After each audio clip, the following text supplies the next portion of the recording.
સુરત મહાનગરપાલિકા દ્વારા fire NOC બીયુસીને લઈ સીલિંગની કામગીરી કરાઈ રહી છે, ત્યારે કતારગામમાં ગેરકાયદે પતરાના શેડો ઊભા છે, જ્યારે દુકાનો, માર્કેટો, મોલ સીલ કરાતા વિરોધ કરાયો છે. સુરત મહાનગરપાલિકાના બે રૂપ જોવા મળ્યા છે. કતારગામ વિસ્તારમાં મોટા પતરાના શેડો ઊભા કરાયા છે. કતારગામમાં તાણી બંધાયેલા ગેરકાયદેસરના કાચા પાકા બાંધકામો અને પતરાના શેડ ઊભા છે, જ્યારે પાલિકા દ્વારા મોલ, માર્કેટો, દુકાનો સીલ કરવામાં આવી છે. ગેરકાયદેસર બાંધેલ પતરાના શેડ સામે કોઈ કાર્યવાહી નહીં, જેને લઈ જવાબદાર મનપાના અધિકારીઓ, ધારાસભ્ય અને કોર્પોરેટરો વિરુદ્ધ ખાતાકીય તપાસની માંગ કરાઈ છે. વોર્ડ નંબર 7ના કોર્પોરેટર કિશોર રૂપારેલિયાએ માંગ કરી છે અને મનપા કમિશનર તથા પોલીસ કમિશનરને રજૂઆત કરી હતી. નમસ્કાર મિત્રો, જય શ્રી કૃષ્ણ. હું ડોક્ટર કિશોર રૂપારેલિયા, સુરત મહાનગરપાલિકા નગર સેવક, વોર્ડ નંબર 7. થોડા સમય પહેલા રાજકોટની અંદર એક ગોઝારી દુર્ઘટના કહીએ કે જે પણ કઈ અધિકારીઓના મેળા પીપળાથી બનેલી જે દુર્ઘટના છે ને, એમાં જે માર્યા ગયેલા લોકો છે એમને શ્રદ્ધાંજલિ આપું છું. પરંતુ આજની તારીખમાં પણ આ પ્રોબ્લેમ અધિકારીઓના હિસાબે જે તે વિસ્તારના સંલગ્ન કોર્પોરેટરશ્રીઓ, ધારાસભ્યશ્રીઓ કે અન્ય કોઈ આગેવાન મિત્રો કે બિલ્ડરોના હિસાબે આ તકલીફો જે છે એ હજુ ચાલુ જ છે.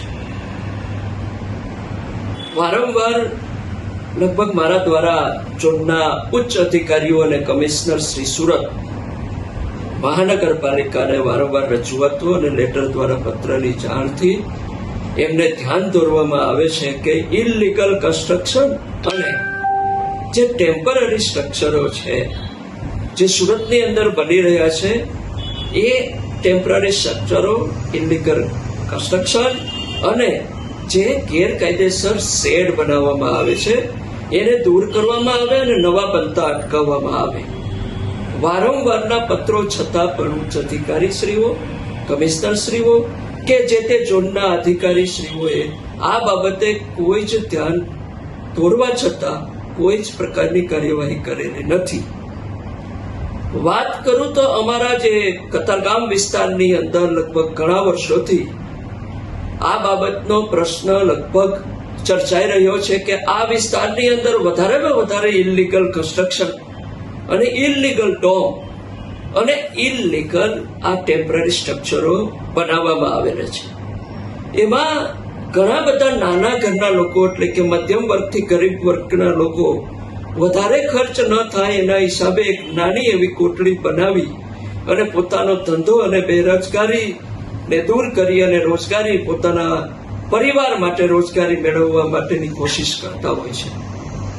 પરંતુ સાથે સાથે દુઃખની વાત એ છે કે ઘણા બધા લોકો આની પાછળ પુષ્કળ પ્રમાણમાં કમાણી કરવા માટેના ડોમ મોટા મોટા બનાવી અને રાજકીય પીઠબળના હિસાબે અધિકારીશ્રીઓના મેળા પીપળાની સાથે સાથે આ કાર્ય કરતા રહ્યા છે. હવે જ્યારે પણ દબાણ આવે છે કે આવી દુર્ઘટનાઓ બને છે, ત્યારે આ નાના અને મધ્યમ વર્ગના લોકોને હેરાન કરવામાં આવે છે. પરંતુ જે મેળા પીપળા વાળા ધારાસભ્ય, કોર્પોરેટરશ્રી, બિલ્ડરો અને મોટા મોટા અધિકારીઓની સાઠગાંઠના હિસાબે એમના જે બનાવેલા જે ડોમ હોય, એમની જે પરમિશનથી, પરવાનગીથી બનાવવામાં જે ડોમ હોય છે એને કોઈ હલાવી શકતું બી નથી. તો આ એકને ગોળ અને એકને ખોડની જે નીતિ છે એ કોર્પોરેશનની અંદર, સુરત મહાનગરપાલિકાની અંદર વર્ષોથી ચાલી આવી છે, જે આજની તારીખમાં પણ એ પૂર્ણ થઈ શકી નથી. હજુ પણ ડોમ બને જ છે, હજુ પણ ડોમ જે વર્ષોથી છે ત્યાંના ત્યાં છે અને મહિને લાખો રૂપિયાની કમાણી આ ધારાસભ્ય, કોર્પોરેટરશ્રી કે બિલ્ડરો, એ અધિકારીઓના મેળા પીપળાની અંદર આ ચાલી રહ્યું છે કામકાજ.